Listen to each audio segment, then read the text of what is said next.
காசியில் இருக்கிற கடவுள் காசி விஸ்வநாதர், அங்கே இருக்கிற தேவி காசி விசாலாட்சி. இவங்க 2 பேரும் ஒரு நாள் பேசிக்கிட்டு இருந்தப்போ கடவுள் சொன்னார், இந்த மனிதர்களை நாம் ரொம்பவும் நம்பிக்கையோடு தான் படைச்சிருக்கிறோம், இருந்தாலும் அவங்களுக்கு தான் நம்பிக்கை இல்லை, எதுலேயும் ஒரு உண்மையான நம்பிக்கை இல்லாமல் வாழ்ந்துக்கிட்டு இருக்கிறாங்க அப்படின்னார். என்ன அப்படி சொல்கிறீங்க? அதை பாருங்கள், எவ்வளவு பேர் காசியை தேடிட்டு வந்து கங்கையில் குளிச்சுக்கிட்டு இருக்கிறாங்க, அவங்களெல்லாம் நம்பிக்கை இல்லைன்னா இவ்வளவு தூரம் தேடிட்டு வந்து இங்கே குளிப்பாங்களா அப்படின்னு நாங்கள் தேவி. சரி, அதை சோதித்து பார்க்கலாம் அப்படின்னு 2 பேரும் முடிவு பண்ணிக்கிட்டாங்க. உடனே ஒரு திட்டம் போட்டாங்க.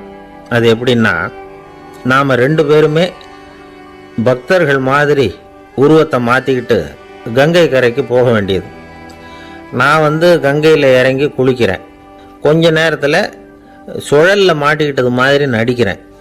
நீ உடனே கரையிலிருந்து சத்தம் போடும், என்னோட வீட்டுக்காரரை யாராவது காப்பாற்றுங்களேன்னு சத்தம் போடும். அதோட இன்னொன்று சொல்லு, யாராவது ஒரு புண்ணிய ஆத்மா அவர்கிட்ட போய் அவருடைய முடியை பிடிச்சி இழுக்கணும், அப்படி ஒரு சாபம் இருக்குது எங்களுக்கு. புண்ணிய ஆத்மா, அதாவது எந்த பாவமும் செய்யாத இல்லாத ஒருத்தர் தான் அவரை காப்பாற்ற முடியும்.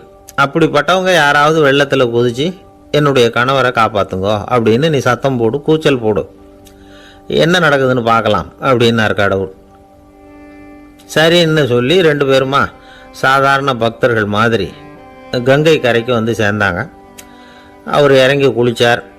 திட்டம் போட்டது மாதிரியே சுழலில் மாட்டிக்கிட்டது மாதிரி கத்துனார்.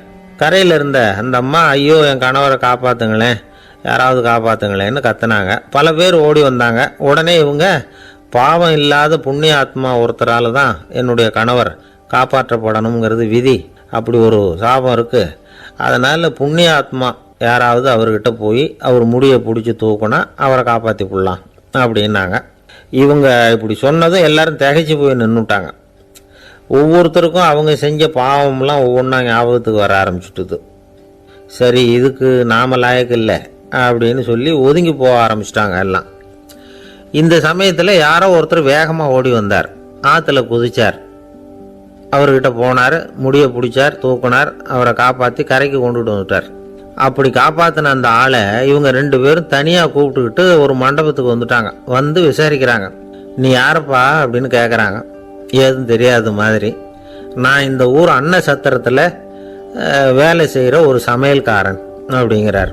நீ வந்து கங்கையில் குளிக்கிறது உண்டான்னு கேட்டிருக்காங்க. நான் இந்த ஊர்லேயே தான் இருக்கிறேன், இருந்தாலும் தினமும் கங்கையில் குளிக்கிறது இல்லை, எப்பாவது ஒரு நாள் அங்கே குளிப்பேன் அப்படின்னார். கங்கையில் மூழ்கி எழுந்திரிச்சா பாவம்லாம் தொலையும்னு சொல்கிறாங்க.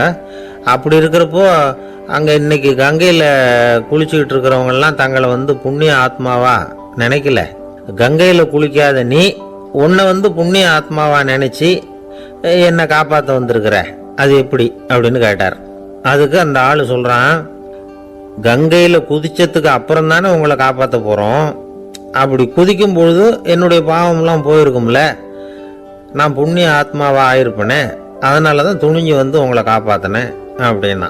கடவுளும் தேவியும் அவனுக்கு வந்து காட்சி கொடுத்தாங்களாம். இப்படி ஒரு கதை உண்டு. அதாவது கங்கையில் குளிச்சுக்கிட்டு இருக்கிறவங்களுக்கே தங்களுடைய பாவம் போகுங்கிற நம்பிக்கை பரிபூர்ணமாக இல்லை, குளிக்காத ஒருத்தனுக்கு அந்த நம்பிக்கை இருந்தது. அதனால் அவனால் கடவுளை பார்க்க முடிஞ்சது. கடவுளை வந்து நாமளும் பார்க்க முடியுமா முடியாதா அப்படிங்கிற குழப்பம்லாம் நமக்கு வேண்டியதில்லை. நம்பிக்கையோடு வாழணுங்கிற உண்மையை மட்டும் இந்த கதையிலேருந்து புரிஞ்சுக்கிட்டா போதும்.